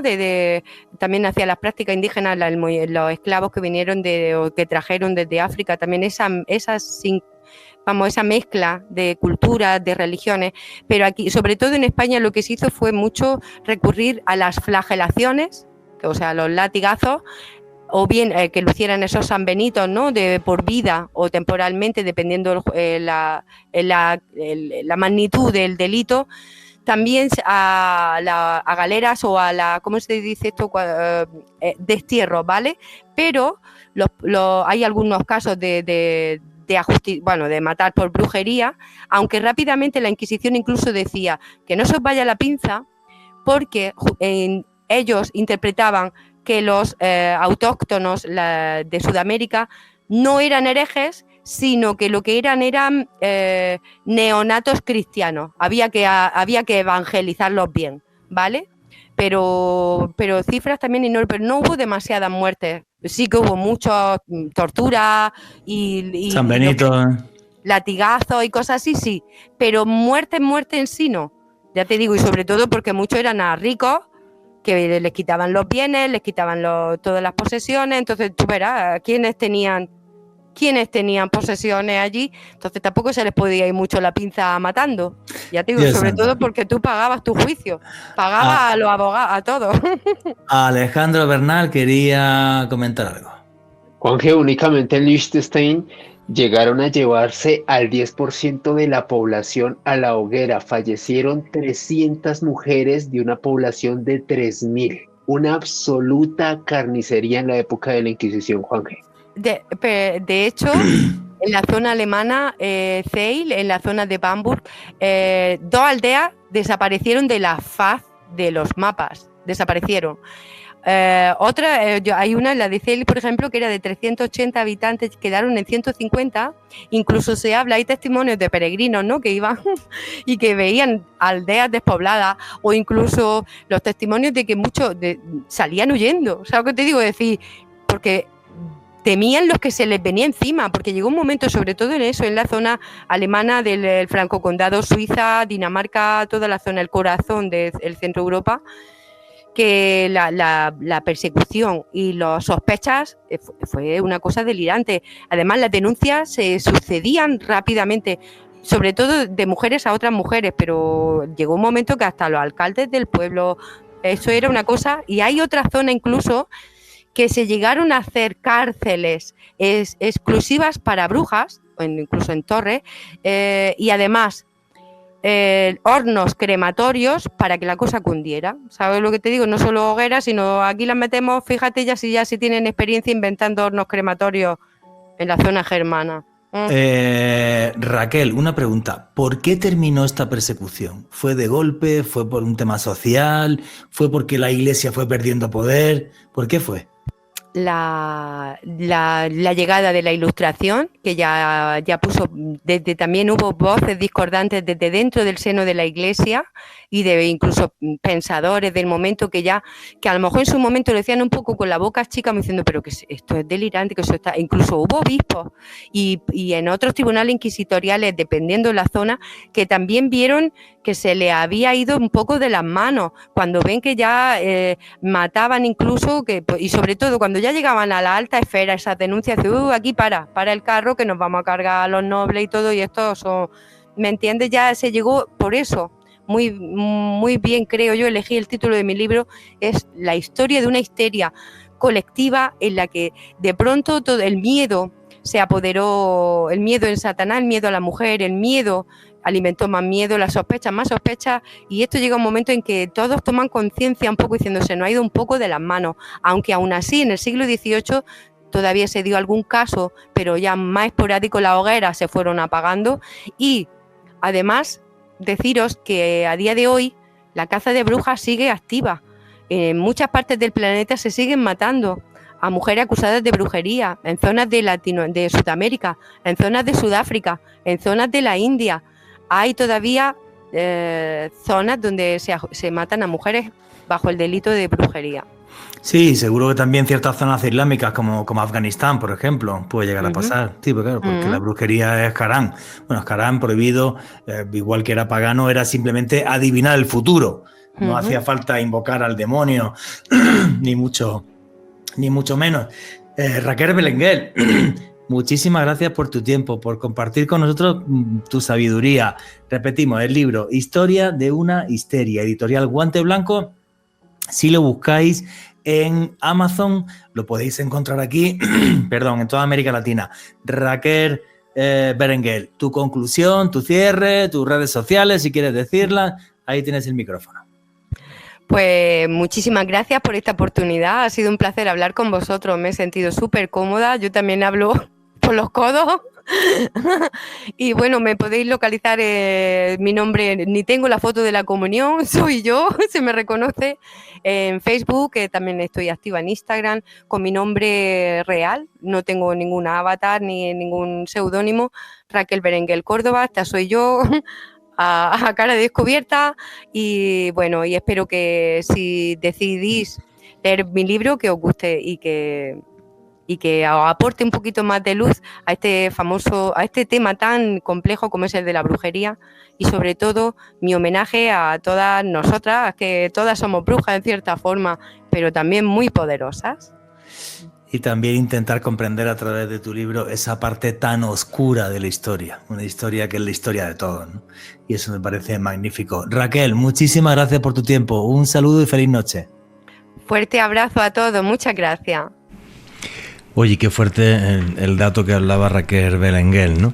Que a día de hoy, en ciertas zonas marginales, zonas rurales de países como la India, Sudáfrica, Centroáfrica, aquí también, en América Latina, bueno, te digo que países como Afganistán, exacto, segurísimo, o Nigeria, o países donde hay grupos que practican la ley islámica, la Sharia, pero muy, muy radical, sí. Seguro que esto sigue pasando, ¿no? Y esto sí me parece terrible, ¿no? Que haya lugares todavía donde se sataniza a la mujer y donde sucedan estas cosas. Pues sirva este programa también quizás para concienciar a la gente de que bueno, pues que las mujeres pueden hacer prácticas mágicas como cualquier ser humano, y por eso no hay que quemarlas. Exactamente, Juanje, creo que fue un relato y un viaje que hicimos a través de la infamia de una de las más grandes tragedias de la historia, como lo fue la Inquisición, la persecución a una gran cantidad de mujeres que tenían, ¿por qué no decirlo?, ese conocimiento, esa conexión con la naturaleza, esa forma de descifrar la farmacopea para utilizar plantas sagradas, plantas mágicas para conectar con otros planos, para efectuar varias de las labores que estuvimos repasando con nuestra gran invitada de este programa, Raquel Berenguel. Y Juanje, yo realmente estoy alucinado con esa investigación que hizo ella, y creo que es importante recordarlo, demostrar que es importante mantener ese tipo de conocimientos ancestrales en nuestros días. Sí, no solamente mantener esos conocimientos ancestrales, por ejemplo, en continentes como este, ¿no? En América Latina, ese antiguo chamanismo, sino proteger a las mujeres que hagan ese tipo de prácticas, que lo pueden hacer igual que un hombre, ¿no? Entonces yo creo que esa es la clave de todo. ¿Quieres añadir alguna cosita más? Sí, Juanje, a modo de conclusión, feliz de poder tratar este tema de la Inquisición. Es importante recordarlo para que ojalá nunca se repita, y me pueden seguir en redes sociales a través de Instagram y TikTok en @alebernalpress con @s. Pues yo me quedo con la historia de la que le hablaba en la introducción, la de Anne de Chartreux, con 16 años, torturada durante 3 días, haciéndole todo tipo de barbaridades.